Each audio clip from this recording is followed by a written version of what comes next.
Okay, we are starting. We are up to Daf Tes Zayin. Start in a minute.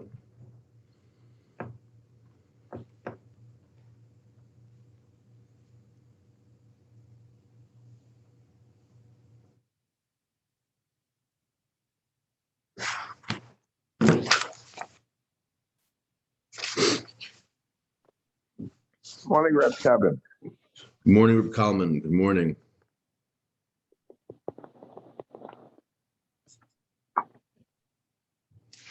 Okay, let's get started. I think Binyamin's going to jump on in a sec.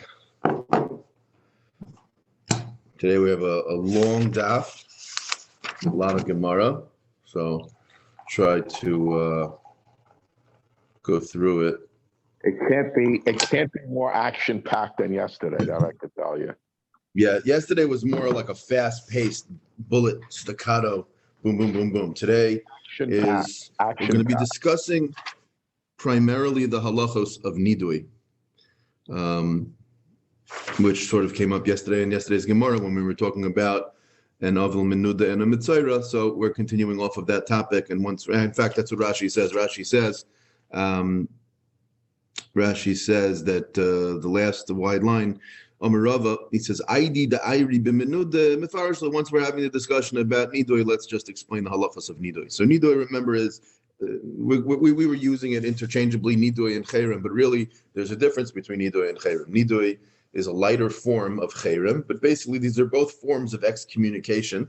These are tools that were given to the local bezdin of a community to enforce behavior, meaning sometimes in between the laws of halacha, you'd have things where if someone just was not willing to conform to the rules of society, there needed to be a way to sort of force them back into society. And so what they would do is they would excommunicate them in order to get them to eventually acquiesce to whatever the issue was, to get them to start, quote unquote, behaving.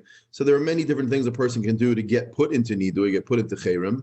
One of the main things that one can do is be mevazeh Talmud Chacham. If a person's mevazeh Talmud Chacham, a person disgraces a Talmud Chacham, speaks disparagingly about him, or just treats him with a level of disrespect, this is something that, depending upon who the person is, depending upon how severe the action was, this could go from a low level of nidui to a very high level of nidui, and depending upon which level it is, the rules of how you treat such a person change significantly. So we'll pick up from the Gemara. It's 4 lines from the top of the daf. Amar Rava.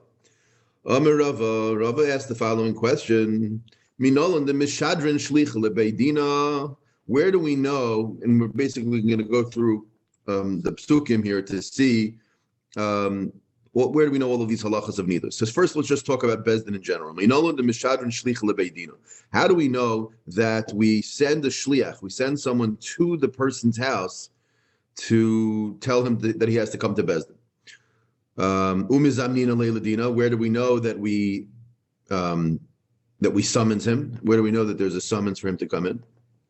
Dichsiv, the pasuk says, "V'yishlach Moshe likroi l'dasan u'la'aviram b'nei Eliyav." This is talking about the story by Kairach, where Dasan and Aviram were sent by Moshe to come. This is going by the story of when the Korach v'Adasa wanted to basically go against the Talmud Chacham.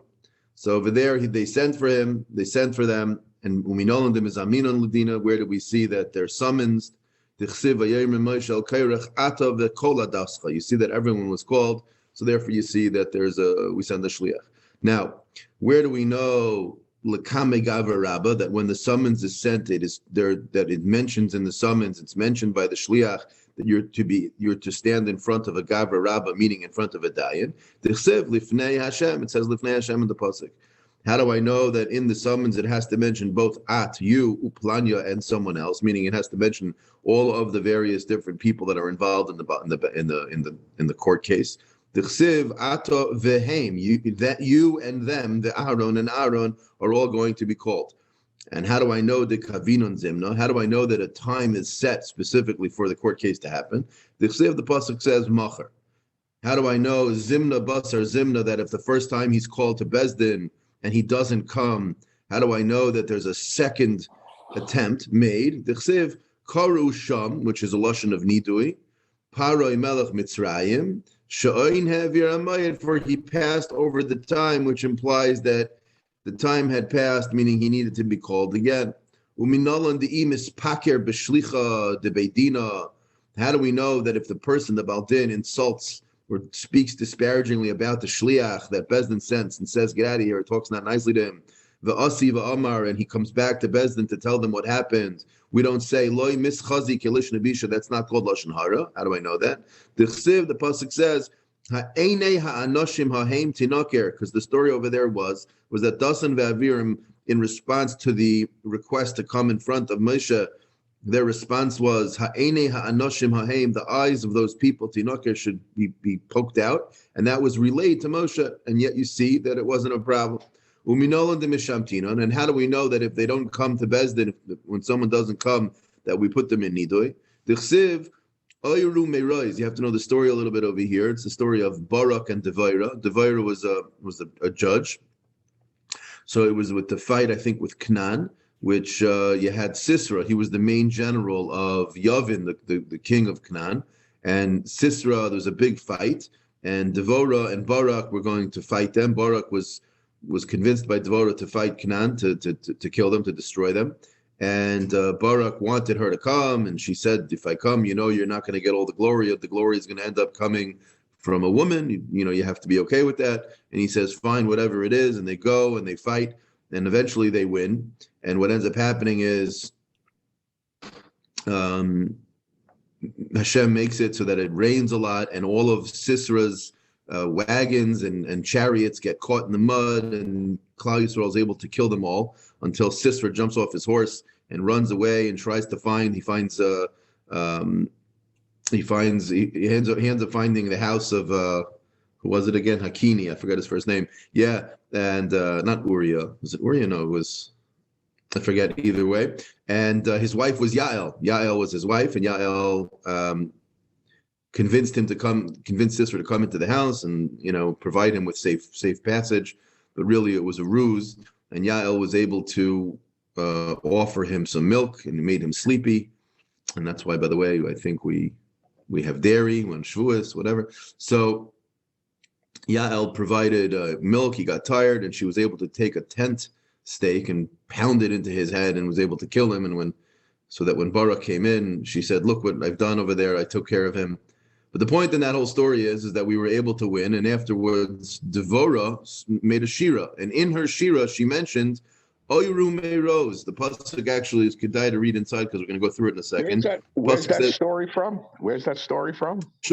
It's in the 5th parak of Shoftim. Okay. 5th parak of Shoftim. It's a story of Barak and Devorah. So it's the Milchama with Canaan. So the pasuk says, Oyru Me'roz. Me'roz should be cursed. Amar Malach Hashem, so said a Malach Hashem. Oyru Arur, they should certainly be, meaning it's like an extra level of cursed. Yoshveha, Ki loivo, because they didn't come to fight. Le'ezras Hashem, to help Hashem. Le'ezras Hashem ba'giborim. This pasuk is referring to Me'roz, which we'll see in a minute what that was, that they didn't come to help fight in the war against Canaan, and that was part of the Shira of Devorah. So from that pasuk, you see that since they didn't come, that's how we know that we send them in Nidoy, because the pasuk says Oyru, they cursed him. He should be cursed, meaning he should be sent away. Now, the Hachi Sivara de Gavra Rabba, when we send him to Nidoy, how do we know that we say that this is the opinion of Bezdin? D'chsiv Amar Malach Hashem, so said a Malach Hashem. Uminalan de Machriminon, and how do we know that if it has to be a situation where it rises to an even stronger level of Nidoy, that we do it, a difference between Nidoy and Cherem? How do we know that the Chsiv, Oyru Arur, you see in the pasuk that I just quoted, it mentioned the double lashon of Arur to show you that the Mishamtinon, like, hold on one second, Baruch atah Adonai Eloheinu melech haolam she'akol na'eh b'dvarei. Kevin, where are you? Oh, why don't you stop me in the middle? 1, 2, 3, 4, 5, 6, 7, 8 lines from where it starts to get wide. Okay. The word on the line that I'm up to now is the achel. We're discussing the halachas of nidui, and where we learn out all of the laws of exactly how a bezdin, which convene, starts, and then when do we see all of the different stages along the process where we get to the point where we're going to send someone in nidui. We call him to din. He doesn't come. We call him again. He still doesn't come. Okay, now we put him in nidui, And if that doesn't work, you put him in chayrim. That's what we're holding. The ochel v'shasi b'hadei, the koi ba'arba amos didei. How do I know that if a person eats and drinks alongside someone in chayrim, or a person even gets within dalet amos of him, how do I know that he's cursed as well? The chsiv yoshveha, you see the people who sit around him. It says also, uminola de partina and chatoya b'tzibura. How do I know that we publicize the specific averas that this person did b'tzibur, that's part of being a nidoy, that we publicize his actions?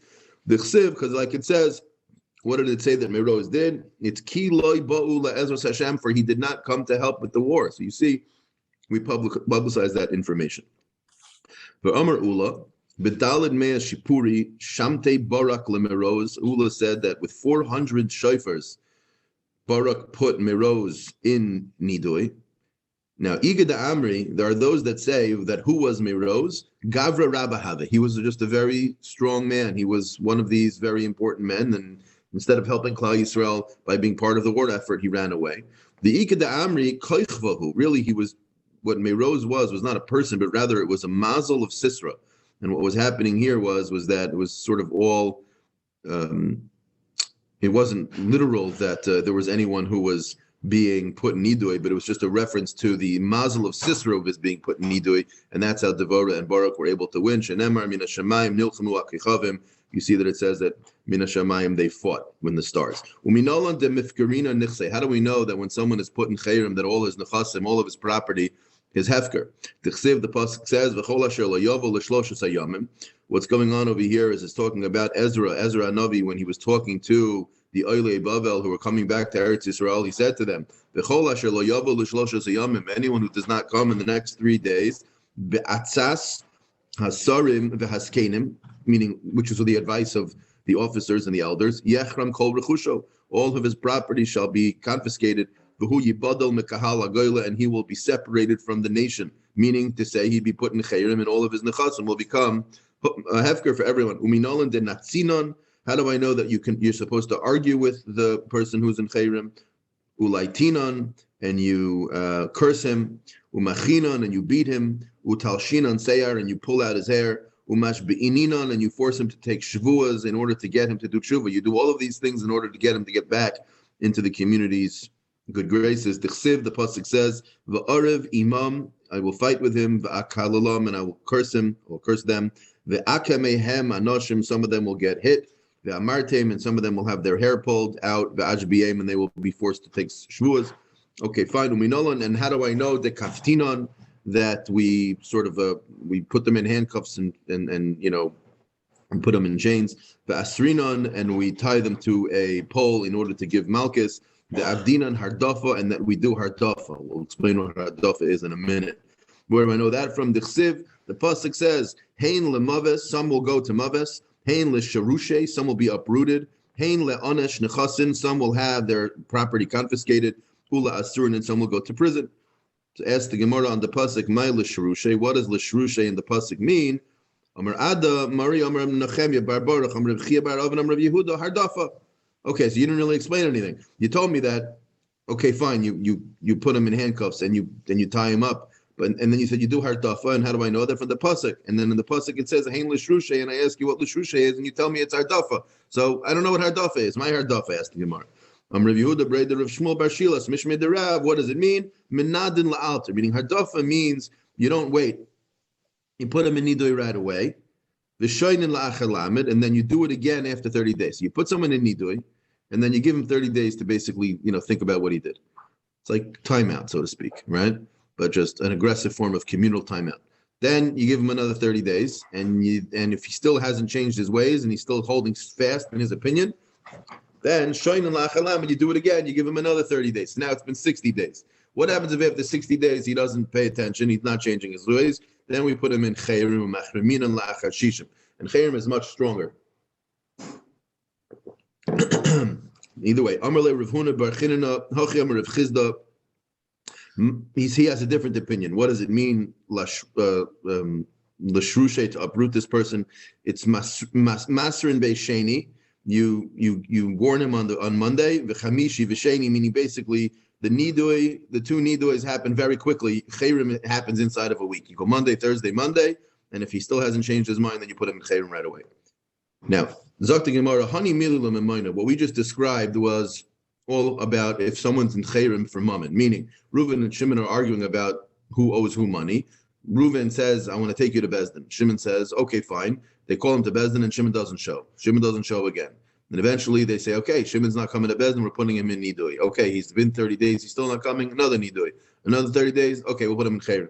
Aval Afkirusa, if you're talking about a person who speaks, Rashi says, Afkirusa, Mivaza Tamidei Chachamim, that he's speaking disparagingly, disrespectfully about Talmud Chachamim, Zakti Gemara la'alter, then this person is put in Chayrim right away. We don't play games. You go straight into Chayrim. Talking disparagingly about Talmud Chachamim is a fireable offense, and therefore we put him in Chayrim, and this is a much more serious thing. Hahu Tavcha, there was a story. There was a certain Shoichet, a person who was a butcher for the neighborhood. The Ispaker, that he spoke disparagingly about Rav Tuvi Bar Masna. Imnu alei Abaye v'Rava b'Shamtu, and Abaye and Rava stood upon the case and decided this person needs to be put in Chayrim because of this. L'soif, and at the end of the day, Azul Paisi LaBaldine, this person, this Tavcha went to be Mephias the Baldin. He went to Rav Tuvi Bar Masna to ask him forgiveness, to ask him to be Meichelim. Amar Abaye, Heichi la'avid, what should I do now? Should I allow him out of Chayrim or not? Lishrile, if I allow him out, he has not yet been in Nidui, he hasn't been in Chayrim for 30 days. And we know that you need to be in Chayrim for at least 30 days.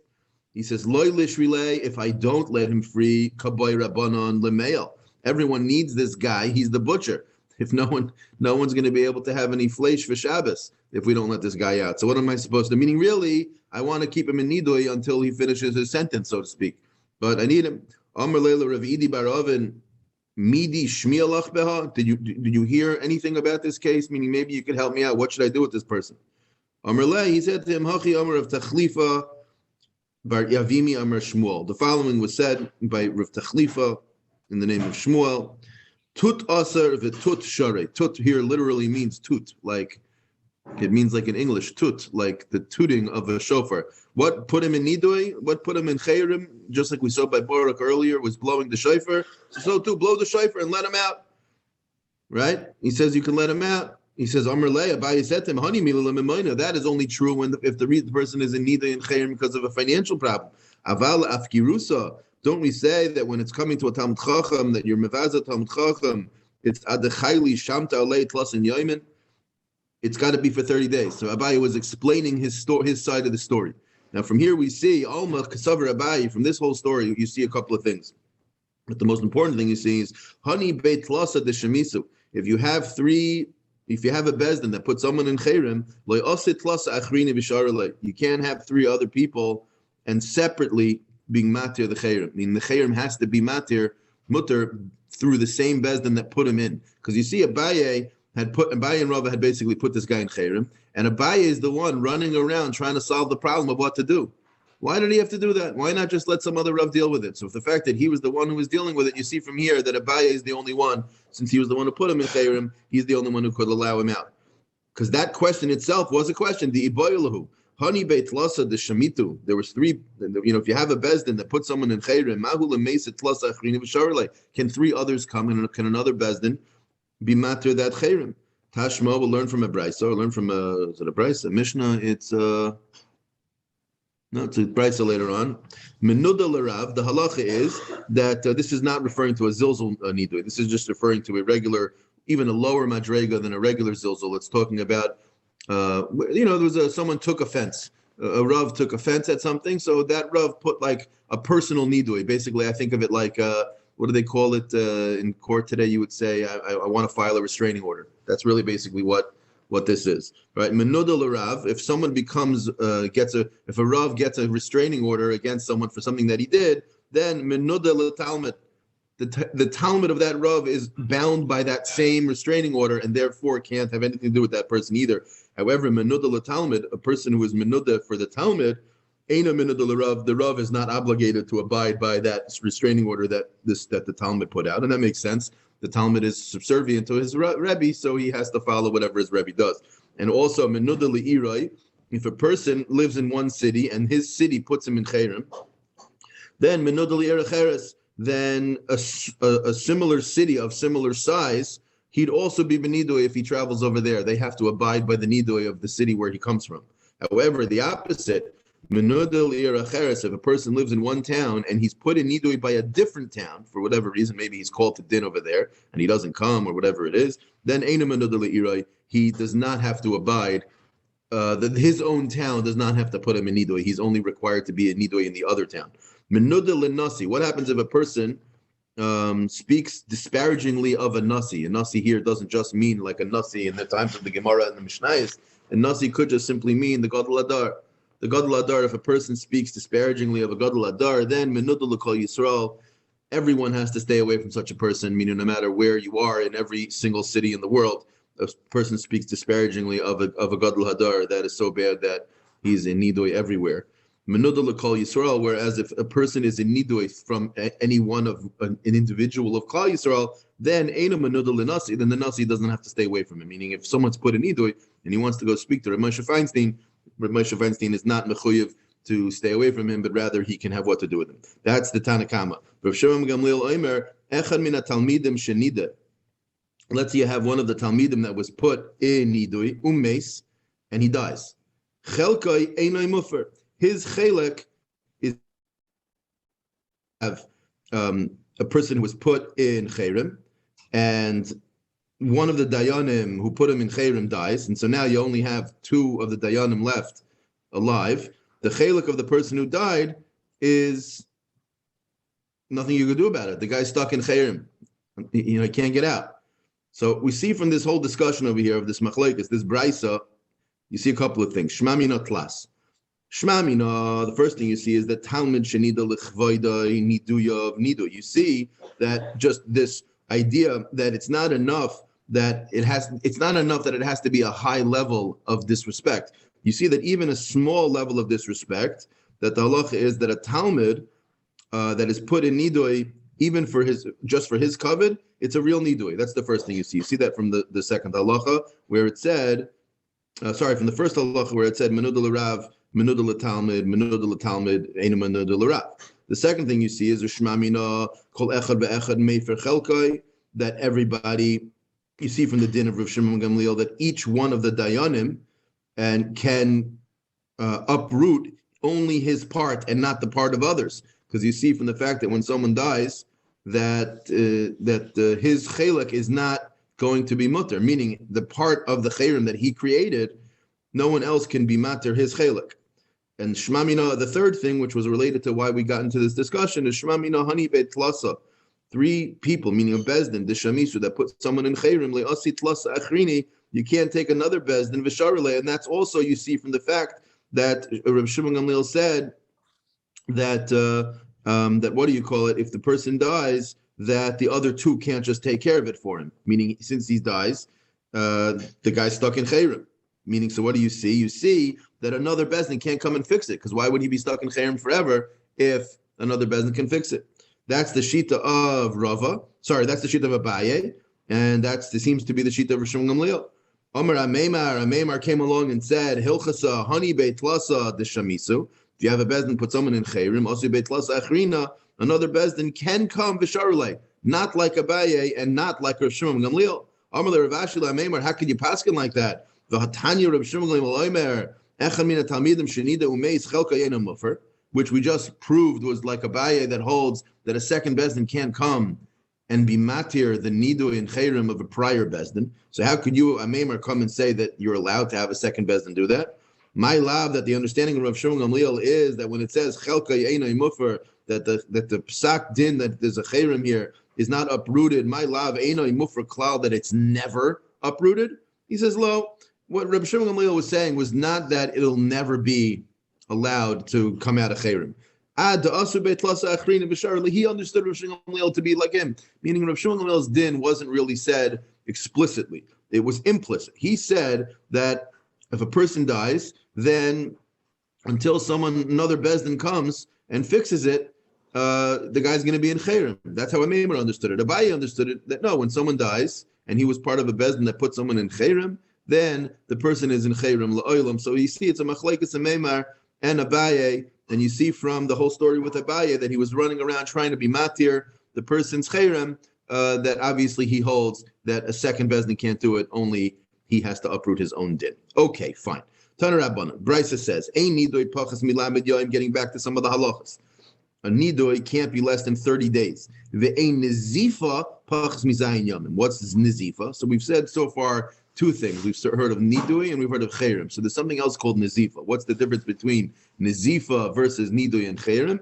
Nidoy and cherem is imposed by bezdin. Nizifa is something that a person takes on himself. It's like a self-imposed exile or a self-imposed behavior that he feels he needs to sort of correct his ways. It's like a way of a person taking a cheshbon hanefesh and doing tshuva. So it says over here that a nidoy has to be at least 30 days and a nizifa has to be at least 7 days. And even though I have no pasuk to prove or to give you as a source for the din of nizifa of zayin yomim, I could give you a smach. What's the smach? The pasuk says of Havia, talking by Miriam when she spoke lashon hara. It says of Havia yorak bifanea, father with her spit in her face, haloi techalim shivas yamim, would she not be shamed for 7 days? So you see that 7 days is the amount of time a person needs to be sort of to get over their shame of doing something they shouldn't have done.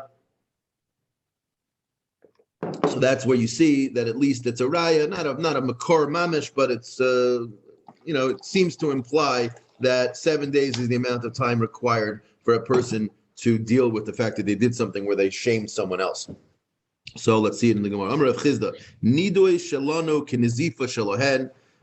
Zok Rav Chizda, who was in Bavel, nidoy shalanu. Our nidoy is like the nizifa of those in Eretz Yisrael. Who Nazifa did too, and their Nazifa is Shiva. So although we said 2 minutes ago that Nido is 30 days and Nazifa is a week, in Bavel he's saying that it's less, that our Nido is like their Nazifa. So their Nazifa, so it must be the statement of 30 days, and Nazifa of Zayin Yomim must be in Eretz Yisrael, and comes along with Chizda and says that in Bavel, our Nido is like their Nazifa, which is what? The Nazifa didu Shiva, and therefore it's 7 days. So our nidui would be 7 days. V'sulo asked the Gemara, that's it? V'harab Shimon bar Rebbe ubar kapara haviyasi v'kagarsi. They were sitting and learning Torah and koshalu shmaitza. They had a certain shaila they didn't know how to answer. Amalei Reb Shimon lebar kapara dover zet tzarich Rebbe. So Reb Shimon, whose father was Rebbe, right? So Reb Shimon said to bar kapara, dover zet tzarich Rebbe. This kasha needs a Rebbe, not only a Rebbe, it needs my Rebbe, my father, to answer the shaila. Amalei bar kapara Reb Shimon. So bar kapara said to Reb Shimon, "Uma Rebbe Aimer b'davar said. What would your father be able to say to this? Meaning to say, your father is not going to be able to answer this. Meaning he spoke disparagingly about Rebbe. Azul Amalei lavua. So Reb Shimon went to his father and was just telling him over the story. And when Rebbe heard this, ikbid, he took offense. He took offense that bar kapara spoke disparagingly of him. Asa bar kapara. So Asa bar kapara came li'ischazuye just stamazai. He came to visit Rebbe. And Omer Lei, Rebbe said to him, Bar Kapara, Eini Mekircha Me'olam, I don't recognize you forever.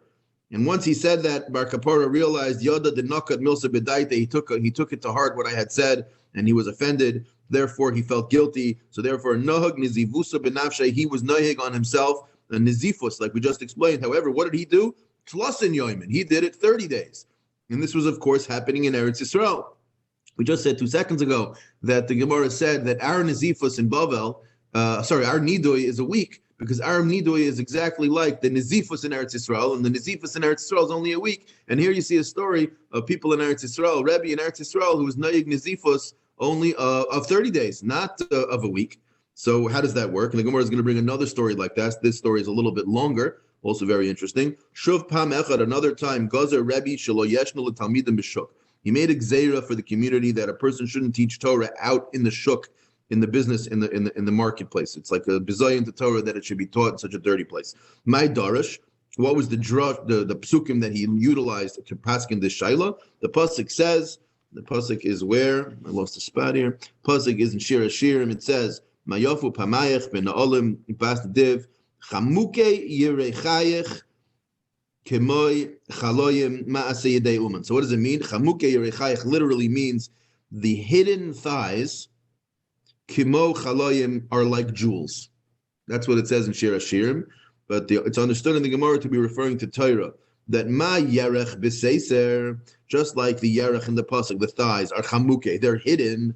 So too, Torah, which is referring to the jewels, af divrei Torah b'seiser, meaning he understood that pasuk to be teaching me that a person should be teaching Torah in private areas, not in public areas, screaming it out in the shuk. That was Rebbe's Gzeira. Fine. So what happened? Yotze Rebbe Chia. Rebbe Chia of just if we don't remember, Rebbe Chia was the one who he had a little bit of a problem saying the letter Ches. He could only say, whenever he would try to say the letter Ches, it would come out like a hey or like an aleph. So Yotze, and it'll be important in a minute. Yotze Rebbe Chia went out. Vishana l'shnei b'nei acha b'shuk l'rav u'l'rabba bar chana. He went out and taught Torah publicly in the shuk to these two Talmidim, mamish flying in the face of Rebbe Yehuda Nasi's Gezeira. Shama Rebbe heard about this, that his own Gezeira was being ignored by Rebbe Chia, and Ikped, he was very angry at this. Asa Rebbe Chia lis chazuyele, so Rebbe Chia just happened to be visiting Rebbe Amr Lei, and he said to him, Iya. Now he called him Iya here, it was a little bit of an insult. Really, his name is Chia, right? But Rebbe was, so to speak, I don't know how to say this, but he was like sort of wink, sort of giving him a little bit of a he's busting his chops. He was basically saying to him, you don't like what I paskin that you're not supposed to learn Torah publicly. So you know what? I'm going to call you by your name the way you would pronounce it because you can't say the letter Ches. So instead of calling him Chia, he calls him Iya. Amr lei Iya. Mi kaira lecha b'chutz, meaning, are they calling for you outside? Meaning, get out of here. I don't want you here. Right? Meaning he was angry with him. They're calling for you outside. Maybe go out. Don't stay by me. Why? Because that he was insulted that he passed in the Shiloh. He said you can't learn Torah b'chutz in the shuk, and he went ahead and did it. So for Rabbi Chia, when he heard that, Yada the Nakad Milsa B'Daita, he understood that Rebbe Yehuda Nasi took offense at the fact that he had learned Torah outside. So therefore, he felt he had disparaged him. Nahag Nizifusa B'Nafshe Tlasin Yoimin. Now he was Nayag in Nizifus of 30 days, which again is going to be a kasha on what we said before, but we'll get to that in a minute. But Yom Tlasin on the 30th day, Shalach Le, Rebbe Yehuda Nasi sent to Rebbe Chia, you can come. You can come to me now. You don't have to continue to abide by this restraining order. Hadar Shalach Le, but then he changed his mind and he said, Delo Lesi, don't come. So ask the Gemara, Mikara my savar, Lebasayf my savar. I don't understand over here. He sent them to come, then he sent them not to come. What was he thinking both times? So the Gemara says, Mikara savar mixes a yom kikulo. At first he said it was the 30th day. The day had not completed, but you know what? We consider a part of the day as if the whole day was already finished. So we'll call the thing done after 30 days. Whereas Ulabasayf, he sent them not to come. That was savar le'amrina mitzvah yom kikulo because he changed his mind and he felt that no, he needs to serve the full 30 days.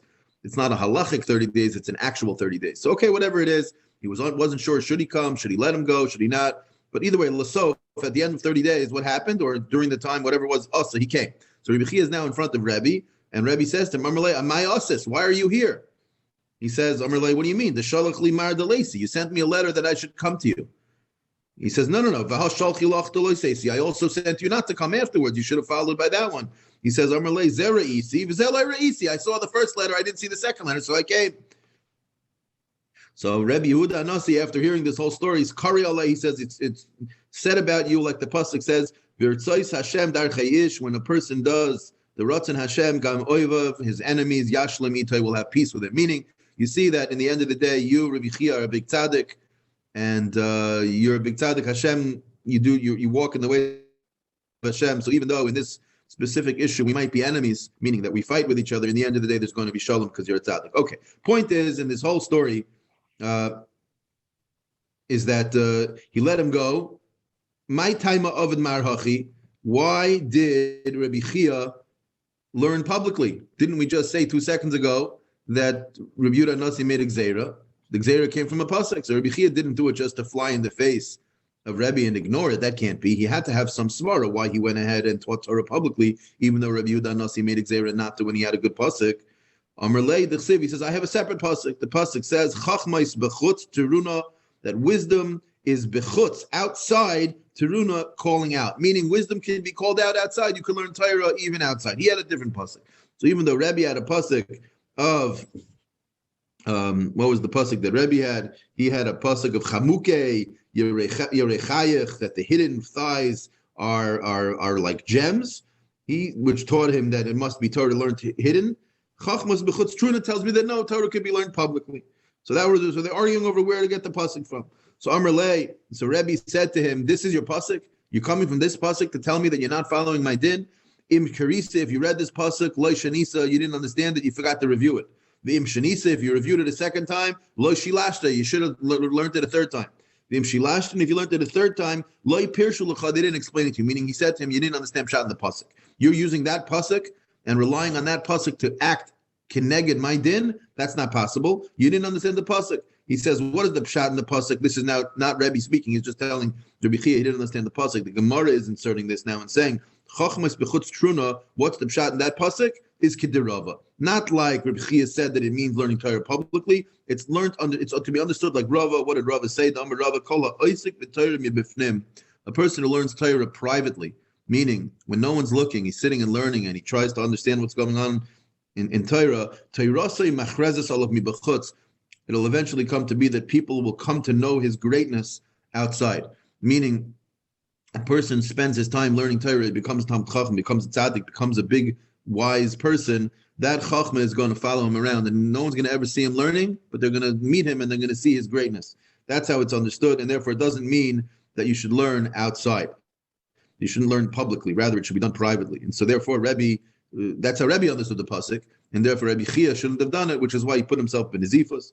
I asked the Gemara 1 second. V'hak siv. There's another pasuk. The pasuk says lo merosh b'seiser dibarti. That it says in the beginning, a person shouldn't speak privately, which is understood to be referring to Torah should be learned publicly. The Gemara says no. That pasuk is referring to ahu b'yoyim the kala. That's referring to the yarchei kala, right? It was the minig in Klal Yisrael for many generations that before the Yom Tov, before Pesach and before Sukkot, right? We know Lamed Yom Kodem Echag, a person has to learn the halacha. So they would all go gather in the town square, and they would learn Torah publicly in what's referred to as the Yarchei Kala. And in Elul and Adar, the months before Pesach and the months before Sukkot, they would get and learn publicly. So that pasuk is referring to those times when there's a public shiur, there's a public divrei Torah. But ein chanami in the normal day-to-day of learning Torah, that should be done in the Beis Medrash. It should be done privately, not publicly in the shuk. Therefore, that was the machlekes Rabbi Chia and Rebbe. But what do you see? You see from this whole story over here that they argued over. Rabbi Chia held that it was okay to learn outside. So what was Rabbi Chia understanding? What does he do with the pasuk of Hai Chamuke Yerechayach? Rabbi Chia Hai Chamuke Yerechayach Mai Avidla, meaning according to Rabbi Yehuda Nasi, that's the pasuk teaching that you shouldn't learn Torah publicly. And according to Rabbi Chia, he had no problem with it. So why did he go ahead and do it? Muki lo b'tzedakah b'gemilas chasadim. He understood that it's talking about tzedakah and gemilas chesed, and therefore what it was saying is that a person should do his tzedakah and his gemilas chesed without trying to get gaiva. People shouldn't see it. That should be done privately. Okay. Regardless of the whole story over here, you have two separate stories. That when there was Nazifus, the Nazifus in Bavel was not done for 7 days. The Nazifus was done for 30 days. Sorry. Yeah, the Nidui, the Nazifus was done for 30 days. So you see that the Nazifus in Eretz Yisrael was 30 days. So we said before that our Nidui is like the Nidui in Bavel is like the Nazifus in Eretz Yisrael, and the Nazifus in Eretz Yisrael is only a week. And now we're saying that the Nazifus in Eretz Yisrael is 30 days. So how could it be? Alma Nazifa didu talas and yoimin. So this whole discussion was to ask this kasha. The Gemara answers simply, what do you mean? In both scenarios, you're talking about Rabbi Yehuda Nasi. Rabbi Yehuda Nasi is a Nasi. So since he's a Nasi, it's more Chamer. Nazifa's Nasi Shani, and Enochanami, it's going to be 30 days for him. But for a regular Nazifa, the Nazifa is going to be Zayin Yomim, and our Nidoi is like that as well. Okay. Zot Gemara, fine. So we just figured out that our Nidoi in Babel in Chutz La'aretz is supposed to be a week, like the Nazifas in Eretz Yisrael. Okay, so then how much is the Nazifa done? Meaning our Nazifa has to drop a level from a week. So how long should that be? When Nazifa done kama the Gemara says Chad Yoim one day, and the Gemara gives a couple of examples. Kihad the Shmuel and Mar Ukva, like Shmuel and Mar Ukva. Shmuel and Mar Ukva were both very chashuv. Shmuel was a bigger Talmud Chacham, but Mar Ukva was the Dayan. He was the Av Bezdin, let's say. He was the Reish Galusa, whatever you call it. And therefore, in different Oifanim, they had to treat each other with respect. Ki haviyasvi garsi shmaitza, when they would sit and learn Torah, haviyasif Mar Ukva kamid Shmuel berichuk dalad amis. Mar Ukva would show covet to Shmuel because Shmuel was a bigger Talmud Chacham, and so he would sit in front of him and he would give him space of dalad amis. So you see, he would show him respect that way. The haviyasvi bedina, they would sit in Din Torah, and Shmuel would be on the bezdin of Mar Ukva. Haviyasif Shmuel kamid Mar Ukva berichuk dalad amis. He would sit in front of him as the nasi, as the of bezdin. Shmuel would defer to him. Now, they would lower the seat, the chair of Mar Ukva. Mar Ukva did this on purpose by lowering the cushions. Now, why would they do that? They would lower the cushions because even though he was sitting in din, he still wanted to hear Torah from Shmuel, so therefore he would lower his seat a little bit, in order to hear words of Torah from Shmuel. This was how they each treated each other with respect. Not only that, Kol Yuma having Malvile Mar Ukva l'Shmuel adu shbiza. Mar Ukva would always escort Shmuel to his house after the Din Torah, after Bezdin, after Bismadish, whatever it was. Out of respect, he would walk Shmuel home. Yoim Echad, one time, Itrid Bedina. Mar Ukva was busy and thinking about one of the cases that he was dealing with in Bezdin, and he got so distracted by his thinking in the din that he did not realize that he had walked Shmuel the entire way, and Shmuel was following. Shmuel was following him, and he didn't realize that Shmuel was still there. Kimata lebeisa, when he got to his house, Amr lei, Shmuel said to him, Loi nagalach, it's not enough for you that I followed you all the way over here. Do me a favor, lishri li mar betigri, let me go home. Meaning, it seems that they had been showing each other respect, and Shmuel was following Mar Ukva all the way home, and Mar Ukva said to him, and Mar Ukva normally would just, let him go. And now Shmuel is stuck there. So Shmuel was offended. So Mar Ukva realized, Yada the Nakat Milsa Bedaite. So he saw clearly that Shmuel took offense. And therefore, Nohag Nizifusa Benafshe, and you see it was Chad Yaima. So the point over here again is they're in Bavel, right? They're probably in Naharda, which is where Shmuel was from. And you see that the Nizifus was one day. Okay, that's the first story of Nizifus of one day in Bavel. Hahi Itza, there was a certain woman, the Haviyasva Bishvila, she was sitting on the path, Havis Pashta Kara, and her leg was out of the path. The Komenifa Chushloi, she was sifting barley, and certain rabbi or certain Rav, a young Rav, was passing by, and she didn't move her leg. And as he's passing by, Omer, he said to her, Kama Chatzifa, Hahi Itzisa, how disrespectful is this young woman? Asoy Lakamida Rav Nachman, she got nervous that maybe perhaps when the young Rav said that she was a chutzpahdik, that maybe this was like a form of nidui, a form of chayrim. And so she came in front of Rav Nachman to ask the shaila that, do I have to be noig chayrim? And Amar Allah, he said to her, Mishamat Shamta Bipume, did he use the word of nidui? Did he use the word of chayrim? Amrle, she said to him, Lo. Amrlo, she said to her, so then Zili Nuhugi Nizifa Chadyoim Benafshech, so then if you want to just go ahead and be Noyeg Nizifos, you can do that. Just do it for one day and you're good to go. Zutra Bartuvia. Havikapasik Sidra Kamid Rav Yehuda. So Zutra Bartuvia was saying over Psukim in front of Rav Yehuda. Kimatalahai Psukim, when he got to the following pasuk, what does the pasuk say? The Eila Divrei David Ha'achrayim. He understood from there that these are the words of David. Ha'achrayim, the last words of David. Amar lei achrayim, if it says achrayim, is mechlal de'ika rishayim. So rishayim I knew. What are these first words? Meaning in the pasuk over there, the only thing you have before that is the shiras David when he was saved from Shaul. So there's no words of David. So my knew. So Rav Yehuda didn't have an answer. Shasik v'lo amar lo v'leimidi. He didn't have an answer. So Zutra, thinking that maybe Rav Yehuda didn't understand him or didn't hear him, Hadar Amrla, he asked him again. Achrayim. The pasuk says achrayim. Mechlal de'ika rishayim rishayim mein mahi. So now Rav Yehuda was like, what are you asking me the same question again? Amrla mai daitach. What's your thinking here? The loyada pirusha the haikra lav gaver rabahu, that a person who doesn't know the answer is not a chash of a person. Meaning Rav Yehuda took offense that Zutra Bar Tuvia was pointing out that he didn't know the pshat. So he took offense at it. So when Zutra Bar Tuvia heard this, Yoda de Nokat Milsa Bedaite, he saw that Rav Yehuda took offense at this. Nog Nizifusa Benafshi Chad Yoima. Uda Asan Allah, once we're talking about this story, the Maisa was a good kasha. What takas pshat pasuk? Mia Achrein Mechlal Dik Rishonim Rishayim Maimahi. What are the Rishonim over there? The Gemara explains. The pasuk says right before that, V'yidaber David LaHashem, that David spoke to Hashem as Divrei Hashira Hazois. Biyoim hitzil Hashem oisai mikaf kol oivav, when the day when Hashem saved him from his enemies, umikaf Shaul, and from the hands of Shaul. That's the pasuk where it says that those are the diburim rishonim. Now, what's this pasuk referring to? Once we bring it, let's understand that Amalei HaKadosh Baruch Hu, David HaKadosh Baruch Hu said, David HaMelech, David, Shira Ata Omer al Mapalosei Shel Shaul. You're singing Shira on the fall of Shaul. Shaul was a big tzaddik. Ilmolei Ata Shaul. Had it not been that you had your mazel and he had his, had your mazolos been switched, had you Ilmolei Ata Shaul, if you had been Shaul, Vehu David, and he would have had your mazel. Ibarati kama David mipanav. Many Davids would have been lost from here, meaning to say that Shaul was a big tzaddik and he's even greater than you. It's just that you had great mazel. Hainu t'chsiv, like it says in the pasuk, that David HaMelech acknowledged his own mistake and said, Shigoyin l'David, Shigoyin is a lashon of mistake. Shigoyin l'David asher shar l'Hashem al divrei Kush ben Yemini, which is referring to Shaul. Asked the Gemara, Kush, who is Kush? V'chi Kush shmoi? Is Kush a Shaul name? No. Shaul shmo. The Gemara says, Alama Kushi, just like a Kushi, an Ethiopian. Has a dark skin. Af Shaul mishun b'maisav. So too, Shaul was unique in that he was a big tzaddik.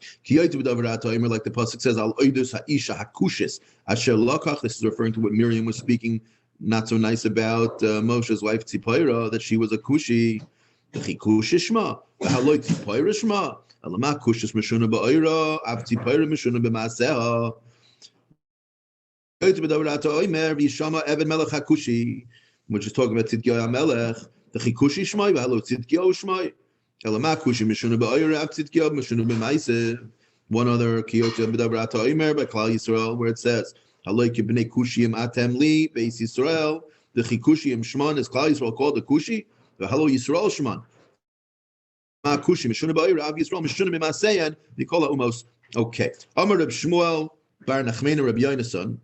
What does it mean in the pasuk when it says Ne'um David ben Yishai, the words of David ben Yishai, Ne'um HaGever Hukam All, the words of the man Hukam All that is upon high.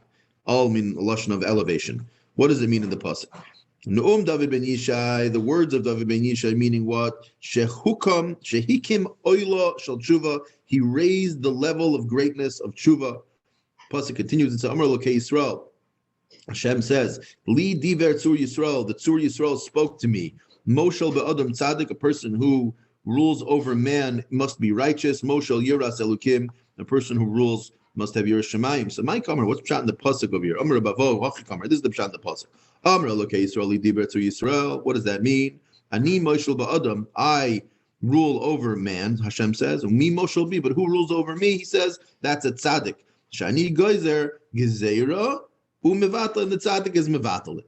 Eilish mois hagiborim asher leDavid yoshev b'sheves. You should see the pasuk inside. Pasuk says as follows: Eilish mois hagiborim. The following are the names of the great, strong soldiers asher leDavid that David has. Yoshev b'sheves is one of them. Tach Kimoini is another. Rosh Hashalishi, Hu Adinoi Ha'etzni. These are the names of these people. And then Al Shmoina Meos Cholo B'Pamachas. They're so strong that in one fell swoop they can kill 800 people. So Zakti Gemara, my kamar over here. What is exactly going on in this pasuk? Amar bavahu hachi kamar. The Eilish Shmois Givu Rosov Shal David. It's not actually referring to people, but each one of these things are referring to different sort of qualities of David HaMelech. When it says Yoshev B'Sheves, B'Shah Shahaya Yoshev B'Yeshiva, when David HaMelech would be sitting and learning Torah, Yoshev Al Gabi Karim V'Kisasos, he wouldn't sit on pillows and cushions out of comfort, but rather out of humility. Al Gabi Karki, he would sit on the ground. The Kol Kama the Have Rabbe, that calls man his Rebbe, whose name was Ira Hayoiri Kayam, as long as his Rebbe was alive, have a Masni Hula Rabbanon, Al Gabi Karim V'Kisasos, his Rebbe would sit on these cushions. Kinoch Nafshe, when he passed away, have a Masni David Rabbanon, David HaMelech took his place and would teach Torah to the rabbis. They have a Yosef Al Gabi Karka, but he would only sit on the ground. This is what it means when it says Yoshev B'Sheves. He would sit B'Sheves. Amrulei, his Talmidim said to him, Leisev Mar Akarim V'Kisasos, why not sit on the more comfortable chair with the cushions and the pillows? Like Kibbal Alei, he says no. Out of his humility, he didn't want to do it. The pasuk continues and said that it's Tach Kimoini. What does Tach Kimoini mean? Amar Rav, Amar Lei HaKadosh Baruch Hu. HaKadosh Baruch Hu said to David HaMelech, Hoyel v'hishpalta atzmecha, since you humbled yourself.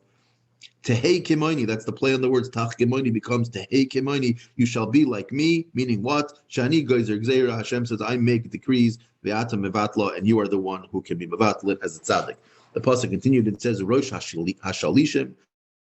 What does that mean? Hey Rosh l'shalshelas avos, you'll be alongside the Gimel Avos, Avram Yitzchak and Yaakov, as one of the leaders of Klal. So Rashi says Shehu hoylech lifneim lo'olam haba, that he even gets to go before them in olam haba, whatever that means. Pasuk continues. It says Hu adinoi ha'etzni, which means Kishahaya Yoshev Isaac B'Torah, when he'd be sitting and learning Torah, Hayom Adein Atzmai Ketoilas, he would view himself, he would bend over. Kaifar Vastamai, Rashi says, Yadav Viragla Biyachad Yoshev Laretz, he would show humility and bend himself like a telas, like a worm. Ubishash Yotzel Milchama, when he'd go out to war, however, Hayom Maksha Atzmai Keitz, meaning you see that when learning Torah, he would humble himself, but when he needed to go out to serve Hashem, when he needed to go fight on behalf of Klal Yisrael, he would become a gibor, like a tree. That's what it means that he nadinoi ha'etzni.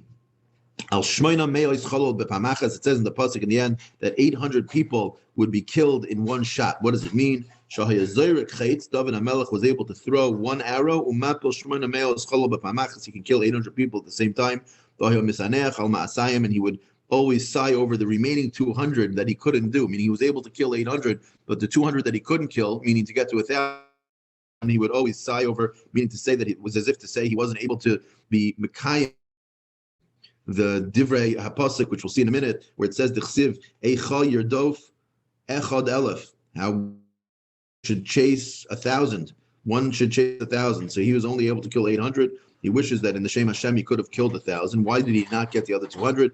Yotz Vaskol, the Vaskol came out and said, Va'amra, Rak Bedover Uriah Achiti. It's only because of Uriah Achiti that he was not able, the sin of Uriah Achiti with Bathsheba, that even though it wasn't a chet, but there was a shemetz of chet there, so therefore he wasn't able to get the final 200. We'll hold here for the day. We'll pick up in Mitzvah Shem tomorrow, Shabbos morning, back together face-to-face in Shul to learn the Daf Yomi, and Mitzvah Shem on Sunday we'll continue face-to-face.